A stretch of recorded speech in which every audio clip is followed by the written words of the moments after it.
Marie-Cœur de Roy, bonjour. Bonjour Cédric. Le prêt à taux zéro va-t-il se réinviter dans les débats budgétaires avec la remontée des taux d'intérêt des banques? Ce dispositif dont on ne parlait plus vraiment ces derniers temps redevient attractif? Ben oui, le prêt à taux zéro, c'est quand même un dispositif qui a vraiment connu son heure de gloire. Alors, je ne sais pas si vous vous en souvenez, moi j'étais presque pas née.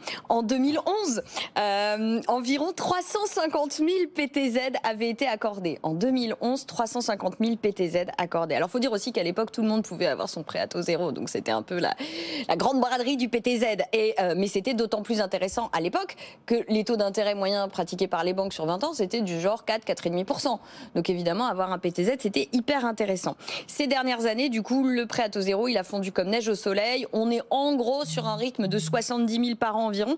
Alors, c'est vrai qu'on en reparlait assez peu, même moi, je dois bien le reconnaître, ça faisait longtemps que je vous parlais plus du PTZ dans mes chroniques. C'est vrai, d'ailleurs, on se demandait. On se demandait, ben voilà. Mais je me suis dit, ça manquait. Mais non, mais pourquoi je vous en parlais moins? Parce que de fait, avec des taux des banques qui étaient proches eux-mêmes de zéro, le PTZ me paraissait quand même, et comme pour beaucoup, un peu moins attractif. Sauf que là, voilà, on est passé de près de 0 à 2% aujourd'hui. Donc forcément, on se pose la question de savoir si le PTZ peut pas redevenir ultra intéressant et pour pas dire déterminant parfois.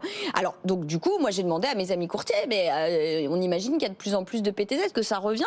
Et chez CAFPI, c'est tout l'inverse en fait. On est passé en un an de 17% de crédits financés avec PTZ à 14% aujourd'hui. Donc vous voyez que finalement, la part des crédits financés avec PTZ, elle a baissé en un an alors que les taux eux-mêmes, les taux des banques remontaient. Mais c'est parce que tout le monde ne peut pas y avoir accès, non? C'est ça le problème. Le problème, c'est pas l'attractivité du PTZ. Il est très attractif, le PTZ. Le problème, c'est qu'il a été vraiment raboté au fil des ans pour finalement ne concerner qu'une infime partie de la population. D'abord, effectivement, contrairement à 2011 où tout le monde pouvait y avoir accès, aujourd'hui, évidemment, c'est sous condition de ressources. Et puis surtout, il y a là et pourquoi on peut avoir un prêt à taux zéro. Alors oui, il est possible sur tout le territoire, à condition de le faire dans le neuf. Et quand il n'y a pas de construction, il n'y a pas de PTZ. Alors, il est aussi possible dans l'ancien, pas sur tout le territoire, sur les zones détendues, les fameuses zones B2 et C.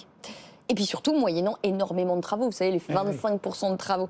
Donc forcément, c'est des conditions extrêmement restrictives. Et c'est bien dommage parce que je vous le disais, le PTZ, il reste quand même d'une efficacité redoutable.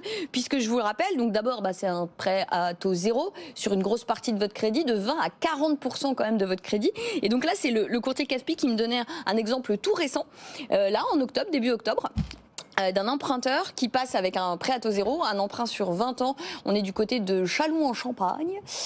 90 000 euros donc empruntés sur 20 ans avec PTZ. Ça lui permet de faire une économie de 9 000 euros sur le coût global de son crédit par rapport à ce qui aurait été le cas s'il n'avait pas eu de PTZ, cet emprunteur. Et puis on rappelle l'autre intérêt du prêt à taux zéro, au-delà des économies sonnantes et trébuchantes, c'est, vous savez, ce différé de remboursement. C'est-à-dire que vous pouvez commencer à rembourser votre prêt à taux zéro qu'au bout de 5, 10, voire 15 ans en fonction de vos revenus.